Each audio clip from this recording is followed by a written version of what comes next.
Hi friends, welcome to our channel. ఈరోజు వీడియోలో మీకు పల్లెటూరు స్టైల్లో మనకి ఉల్లిపాయ కారాన్ని ఎలా చేసుకోవాలో చూపించబోతున్నాను. ముందుగా అయితే ఇలా రోట్లో ఒక 2 చిన్న సైజు ఉల్లిపాయలని కచ్చాపచ్చగా దంచుకున్నాను. ఆ తర్వాత అందులో 4-5 ఉల్లిపాయ రెబ్బల్ని కూడా వేసి దంచుకున్నాను. ఆ తర్వాత కొంచెం చింతపండుని కూడా వేసి దంచుకుంటున్నాను. ఇక్కడ మీకు చింతపండు కొంచెం ఎక్కువ పుల్లగా కావాలి అనుకుంటే కొంచెం వేసుకోవచ్చు.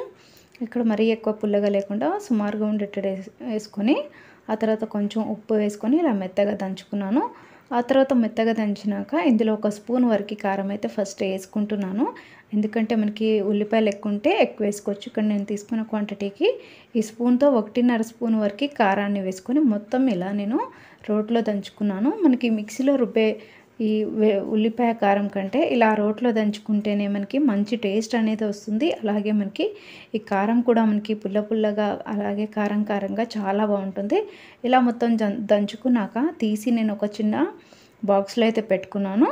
ఇక్కడ మీరు వెంటనే అయినా తిన్నా కూడా మనకి చాలా టేస్టీగా ఉంటుంది. అలాగే మనకి ఇలా వేడి అన్నంలో కొంచెం ఈ ఉల్లిపాయ కారాన్ని వేసుకొని ఇందులో కొద్దిగా నెయ్యిని కనుక వేసుకొని తింటే వేడి అన్నంతో ఈ ఉల్లిపాయ కారం అనేది చాలా టేస్టీగా ఉంటుంది. అలాగే ఒక 2 రోజులు లేదా నెక్స్ట్ డే తిన్నా కూడా మనకి ఈ కారం అంతా కూడా మగ్గిపోయి ఇంకా టేస్టీగా ఉంటుంది. ఇక్కడైతే నేను వెంటనే ఈ విధంగా దంచిన తర్వాత కొంచెం వేడి అన్నంలో ఈ కారాన్ని కలిపేసి కొంచెం నెయ్యి వేసుకొని తింటున్నాను.